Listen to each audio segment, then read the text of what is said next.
خلیفہ کے ہم ہیں خلیفہ ہمارا، وہ دل ہے ہمارا آقا ہمارا، ہمارا ہمارا خلیفہ ہمارا، وہ دل ہے ہمارا آقا ہمارا، وہ دل ہے ہمارا آقا ہمارا۔ Assalamu alaikum and welcome to another episode of This Week with Huzoor.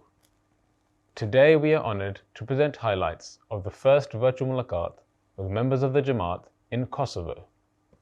Hazrat Khalifatul Masih V graciously met with men, women and children from Kosovo Jama'at last weekend.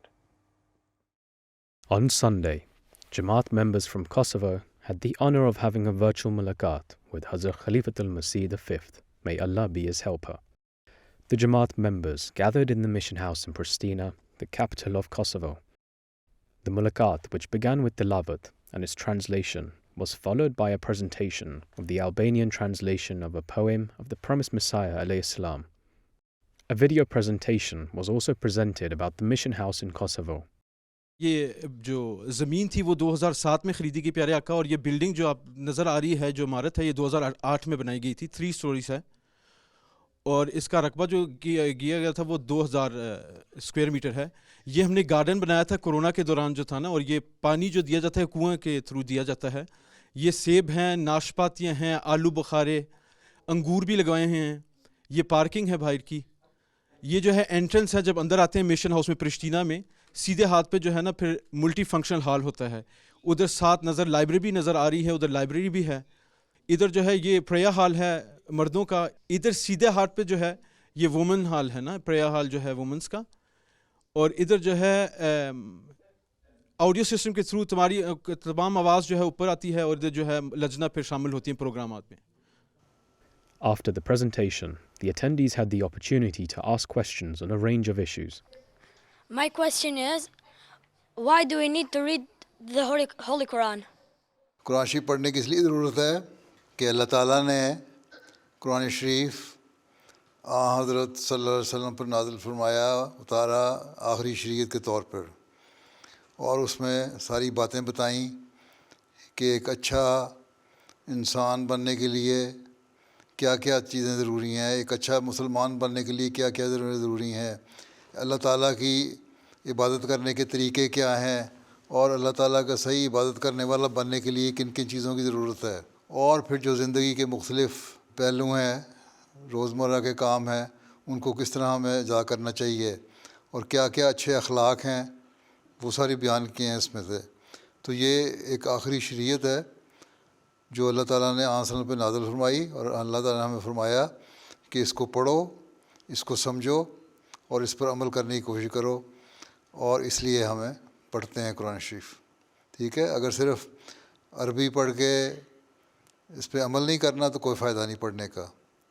پڑھنے کا فائدہ تبھی ہے کہ آدمی اس پہ پڑھے، عمل کرے، اللہ تعالیٰ کی عبادت کرے، اس کا حق ادا کرے، اور جو اچھے اخلاق اور اچھی باتیں اللہ تعالیٰ نے قرآن کریم میں ہمیں سکھائی ہیں ان پر عمل کرے، ٹھیک ہے۔ A Lajna member asked her question, which was translated by the local missionary. یہ مکرمہ آربریش صحیح صاحبہ ہیں، انہوں نے جو سوال کیا ہے پیارے آقا وہ یہ ہے کہ میں کام کرتی ہوں بطور سیلس وومن کے، شفٹوں کا کام ہوتا ہے، کام کے دوران نماز جلدی پڑھنی پڑتی ہے اس وجہ سے کہ کوئی کسٹمر نہ آ جائے۔ اب عادت بن گئی ہے، گھر میں ہونے کے باوجود بھی جو ہے یہ عادت بن گئی ہے کہ نماز جلدی سے پڑھ لیتی ہوں۔ اس حوالے سے پیارے آقا سے رہنمائی کی درخواست ہے کہ یہ میں کیسے ٹھیک کر سکتی ہوں۔ نمازیں اللہ تعالیٰ نے فرض کی ہیں 5 وقت دن کے مختلف حصوں میں، تاکہ دن کے مختلف حصوں میں اللہ تعالیٰ یاد رہے، اس کی عبادت کا حق بھی انسان ادا کرتا رہے، اور اپنی اخلاقی روحانی حالت کو بہتر کرتا رہے۔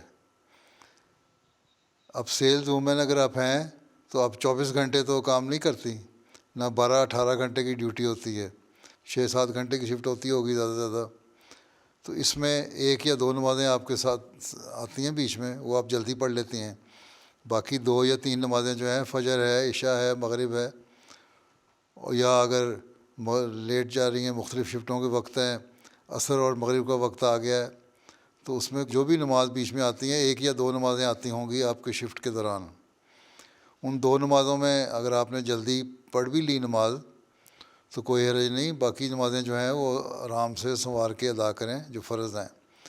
دوسرے آنسر نے فرمایا ہے کہ نفل بھی پڑھا کرو، جب آپ کے دوسرے وقت ہیں، آپ گھر میں ہوتی ہیں تو اس وقت جو نمازیں پڑھتی ہیں وہ اچھی طرح سنوار کے پڑھا کریں اور اس میں جلدی نہ کیا کریں۔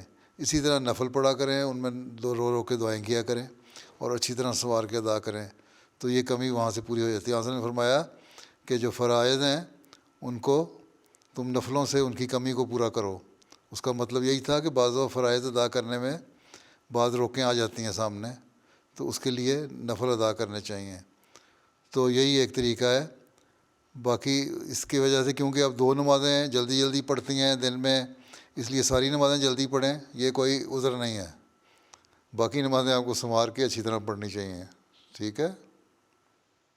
Another attendee also asked his question, which was translated. پیارے لڑکا، ان کا نام مکرم بسم رویسی صاحب ہے، انہوں نے 2015 میں جو ہے بیعت کی تھی اور یہ اسلامی فیکلٹی میں جو ہیں ادھر اسٹوڈنٹ تھے اس وقت۔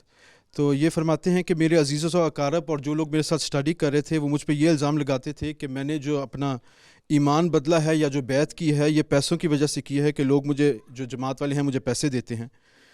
تو پیارے آقا سے یہ سوال تھا کہ میں اس الزام کا کیسے لوگوں کو جواب دے سکتا ہوں؟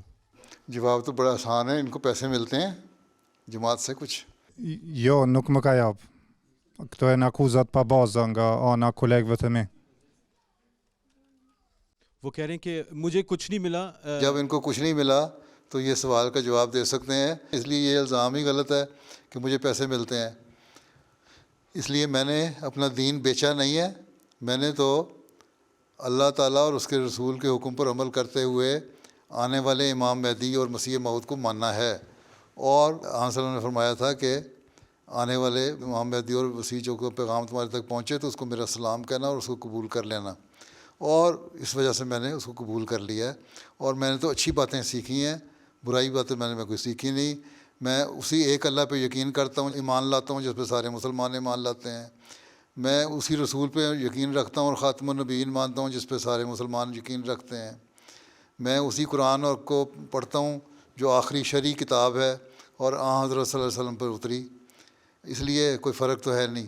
ہاں اس زمانے میں وسلم کا بھی حکم تھا اور اللہ تعالیٰ نے قرآن کریم میں بھی فرمایا وہ آخرین منہم لما یلقوا بہم کہ سورہ جمعہ میں کہ وہاں آخری زمانے میں بھی میرے جیسا ایک متبادل نبی آئے گا یا میرا نمائندہ آئے گا، اس کو قبول کر لینا۔ اللہ تعالیٰ نے فرمایا کہ آخری زمانے میں بھی وسلم کی طرح ہم ایک شخص کو بھیجیں گے، اور اس کی ہم تشریح جو کرتے ہیں وہ آپ قرآن شریف میں پڑھ سکتے ہیں۔ اسی طرح وسلم نے فرمایا کہ مسیح موعود اور مہدی موعود آئے گا، تو میں تو ان پیشگوئیوں کو پورا کرنے کے لیے اور اس حکم کی وجہ سے جو اللہ تعالیٰ نے اور اس کے رسول نے دیا تھا احمدیت کو قبول کی ہے، نہ کہ کسی لالچ کی وجہ سے، اور مجھے کوئی لالچ نہیں بلکہ الٹا میں پیسے جماعت کو دیتا ہوں تاکہ جماعت تبلیغ اسلام بھی کر سکے اور لٹریچر بھی شائع کر سکے، اور اسی لیے جماعت احمدیہ ان پیسوں سے چندوں سے قرآن کریم کی اشاعت کرتی ہے، مختلف زبانوں میں قرآن کریم کے ترجمے شائع کرتی ہے اور لٹریچر شائع کرتی ہے۔ آپ کے ہاں بھی لٹریچر پڑھا ہوگا، اس لیے یہ تو بڑا آسان سوال ہے، آپ نے بیعت کی آپ تو دے سکتے ہیں۔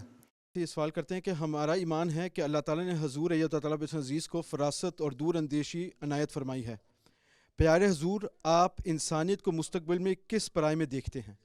اللہ تعالیٰ نے جو بھی ہے اس کا جائزہ لینے کے لیے اللہ تعالیٰ نے ہر انسان کو عقل دی ہے، اور اگر انسان اس عقل کو بھی استعمال کرے اور دنیا میں جو واقعات ہو رہے ہیں ان کو بھی دیکھے اور تاریخ پر بھی نظر ڈالے تو حالات سامنے آ جاتے ہیں، اور انسانیت کا مستقبل تو یہی ہے۔ اللہ تعالیٰ نے فرمایا کہ اگر تم میرے حکموں پر چلو گے تو میں تمہیں اپنی نعمتوں سے نوازوں گا اور تمہاری مشکلات کو دور کروں گا، اگر تم میری ہدایت پہ عمل نہیں کرو گے تو پھر اس دنیا میں بھی تمہیں نقصان ہوگا اور اگلے جان میں بھی نقصان ہوگا۔ تو انسانیت کا مستقبل تو اب اسی صورت میں محفوظ ہے جب وہ اللہ تعالیٰ کی بات کو سنیں اور اس کے بھیجے ہوئے رسول کو مان لیں. اور ہم یہ یقین رکھتے ہیں کہ اس زمانے میں حضرت صلی اللہ علیہ وسلم اب آخری شرع نبی ہیں. آپ کی لائی ہوئی شریعت ہمیشہ کے لیے ہے اور قیامت تک کے لیے ہے، اور اس کے بعد کوئی نئی شریعت نہیں آ سکتی، اور آپ آخری شریعت لانے والے نبی ہیں. اس کے بعد آپ کی پیروی میں مسیح موعود علیہ السلام نے بھی آنا تھا، جیسا کہ میں نے پہلے بتایا. اللہ تعالیٰ نے فرمایا کہ جب وہ آئے گا اس کو بھی قبول کر لینا. آنسل نے فرمایا اس کو بھی قبول کر لینا. تو اگر دنیا اپنے اللہ تعالیٰ کو پہچاننے لگ جائے، اس بارے میں کئی دفعہ کہہ چکا ہوں، کئی دفعہ تقریروں میں، خطبوں میں بیان کر چکا ہوں، سوال و جواب میں بتا چکا ہوں کہ اگر دنیا والے اللہ تعالیٰ کی بات کو مان لیں اور اللہ تعالیٰ کو پہچان لیں اور اس کا حق ادا کرنے لگ جائیں، اور اسی طرح ایک دوسرے کے حق ادا کرنے والے ہوں، حق مارنے والے نہ ہوں، اچھے اخلاق دکھانے والے ہوں، اور ایک دوسرے سے ہمدردی کرنے والے ہوں، تو پھر انسانیت کا مستقبل جو ہے وہ محفوظ ہے. اور پھر اگر جو چھوٹے موٹے گناہ اگر ہیں انسان میں تو ان کا معاملہ اللہ کے ساتھ ہے، وہ اگلے جہان میں جا کے اللہ تعالیٰ ان سے دیکھے گا کس طرح ان کو کرنا ہے. لیکن اس دنیا میں اللہ تعالیٰ پھر اپنا فضل نازل فرماتا رہتا ہے ان لوگوں پہ. لیکن اگر اللہ کی بات نہیں مانیں گے، اللہ کی حق ادا نہیں کریں گے، ایک دوسرے کے بھی حق ماریں گے اور ظلم کریں گے، تو انسانیت کا مستقبل بڑا تاریک ہے. اور فی الحال یہی لگ رہا ہے کہ انسان جو ہے وہ نہ اللہ تعالیٰ کی بات سننے کو تیار ہے، نہ اس کے رسول کی بات سننے کو تیار ہے، نہ اللہ تعالیٰ کا حق ادا کرنے کو تیار ہے، نہ اس کے بندوں کا حق ادا کرنے کو تیار ہے. ہر ایک دوسرے پہ ظلم کر رہا ہے، اور یہی نفسا نفسی کا عالم دنیا میں پھیلا ہوا ہے.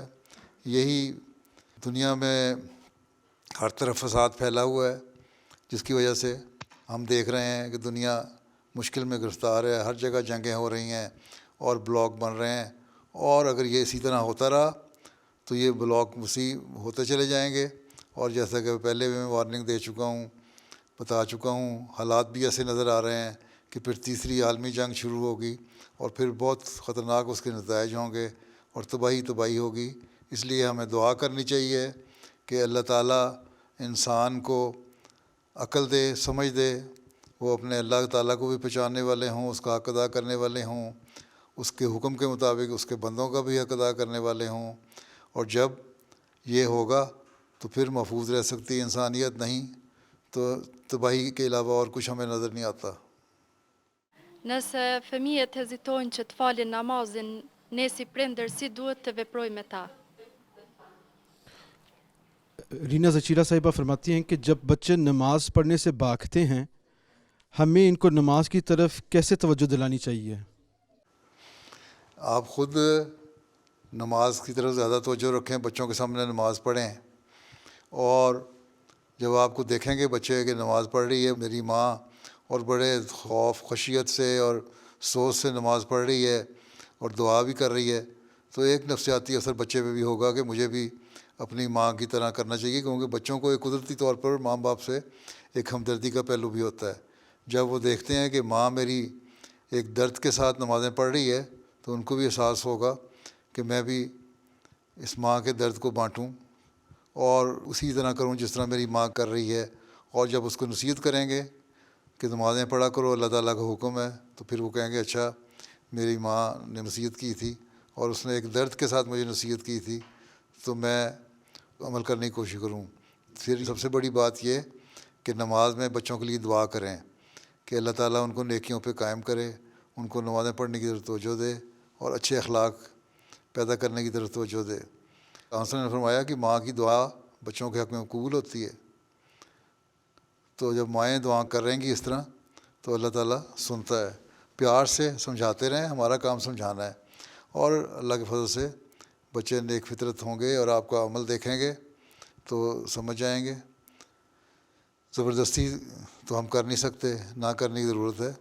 آنسر نے فرمایا کہ ایک حد تک ہی سختی کرنی ہے، سختی سے کہو ایک عمر تک، 10-12 سال کی عمر تک، اس کے بعد پھر وہ خود ہی پڑھنے لگیں گے. لیکن سب سے بڑا سمجھانے کا طریقہ یہی ہے کہ خود ماں باپ کا عمل نیک ہو. اگر وہ نمازیں پڑھنے والے ہوں گے، توجہ دینے والے ہوں گے، ایک درد کے ساتھ دعا کرنے والے ہوں گے، تو یقیناً بچوں پہ اس کا اچھا اور نیک اثر ہوگا. ٹھیک ہے. A question was asked relating to new rules being introduced, allowing citizens of Kosovo to travel to the EU in 2024. یہ سوال کرتے ہیں پیارے آقا، یہ کہتے ہیں کہ کوسوو میں نئے سال سے جو ہے یورپ کے لیے جو شنگن جو ریجن ہے نا ویزا فری ہو جائے گا، یعنی لبرلائزیشن ہو جائے گی کہ لوگ پھر جو ہیں ویزے کے بغیر جو ہیں جا سکتے ہیں کوسوو سے باہر.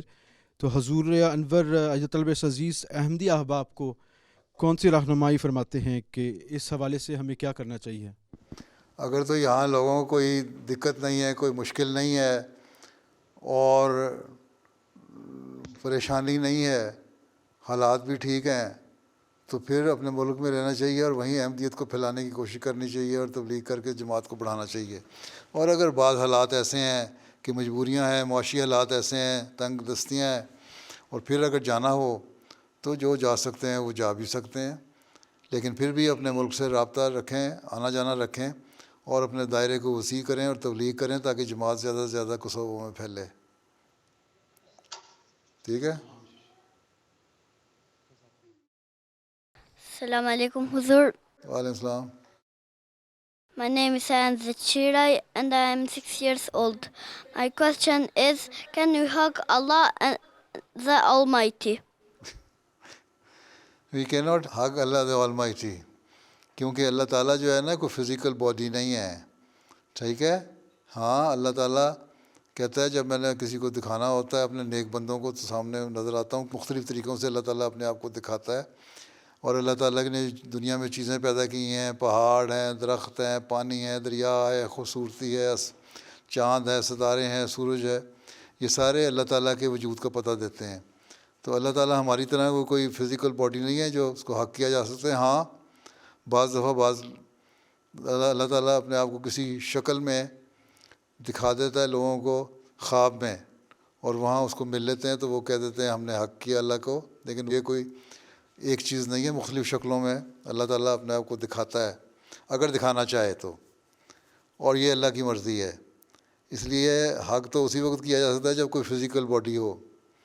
جب وہ نہیں ہے تو اللہ تعالیٰ تو ایک لطیف نور ہے، اس کو ہم اپنے بازوؤں میں تو نہیں اس طرح سمیٹ سکتے. ہاں اللہ تعالیٰ نے ہمیں اپنے اندر سمیٹا ہوا ہے. ہمیں یہ دعا کرنی چاہیے اللہ تعالیٰ ہمیں اپنی رحمت کے چادر میں ہمیں لپیٹے رکھے تاکہ ہم اللہ کے فضلوں کے وارث بنتے رہیں. During the Mulaqat, a Lajna member asked for advice on how a person can achieve success in business. ایک مومن کو سب سے پہلی بات یہ کرنی چاہیے کہ وہ اس کے ایمان میں کس طرح ترقی ہو، اس کا اللہ تعالیٰ سے کس طرح تعلق پیدا ہو.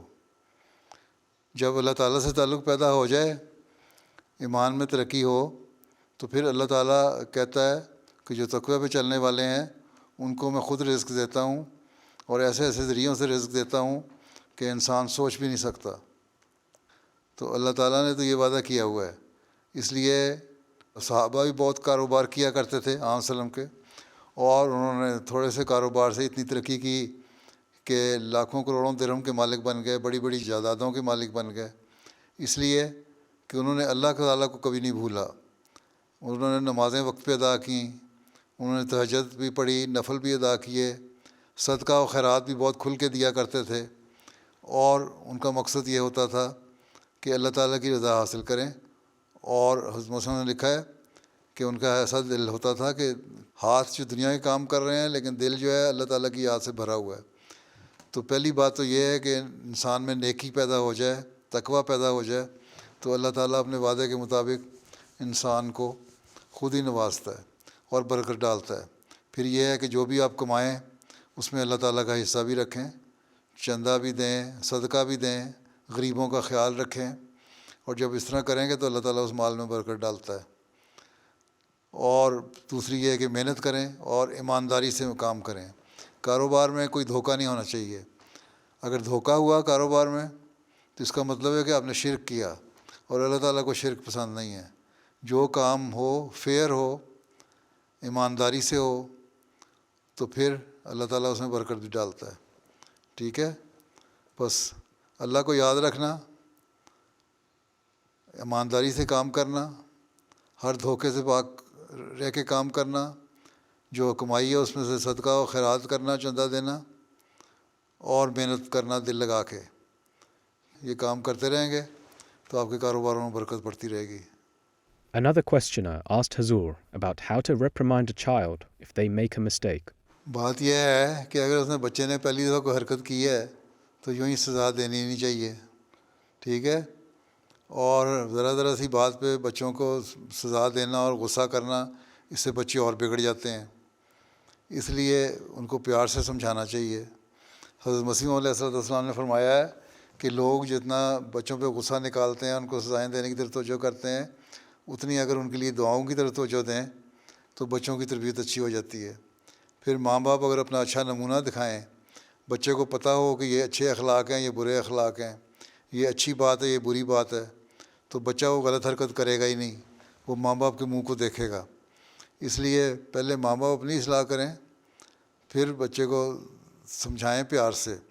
سزا دینا تو ایک آخری ہے. جو بہت بڑا کوئی گناہ کیا ہو تو کوئی سزا ملتی ہے، اس میں بھی احتیاط سے سزا دینی چاہیے.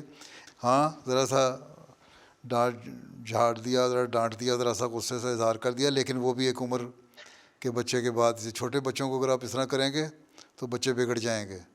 بچوں کو سزا نہیں دینی چاہیے، ان کو پیار سے سمجھانا چاہیے کہ یہ بری بات ہے، یہ اچھی بات ہے. اور اگر نیک فطرت بچہ ہے، اور عموماً نیک فطرت ہوتے ہیں، تو بچے سمجھ جاتے ہیں. اگر ان کو یہ یقین ہو کہ ہمارے ماں باپ ہمارے سے ہمدردی رکھتے ہیں اور ہمیں نیک بات بتاتے ہیں. ٹھیک ہے؟ Deshta për fund, kjo është një ditë e bekuar për shtetin tonë. Ne kemi një dashuri shumë të madhe ndaj teje, kështu që lutem për vendin tonë dhe për xhamatin tonë. Jazakallah. وہ کہہ رہے ہیں کہ ہمارے لیے آج ایک بہت بڑا برکت والا دن ہے. ہمارے دلوں میں آپ کے لیے بہت شفقت اور بہت پیار ہے، اور یہ ہمارے ملک کے لیے بھی بہت بڑی بات ہے. As the meeting concluded, Huzoor reminded the attendees about their responsibilities.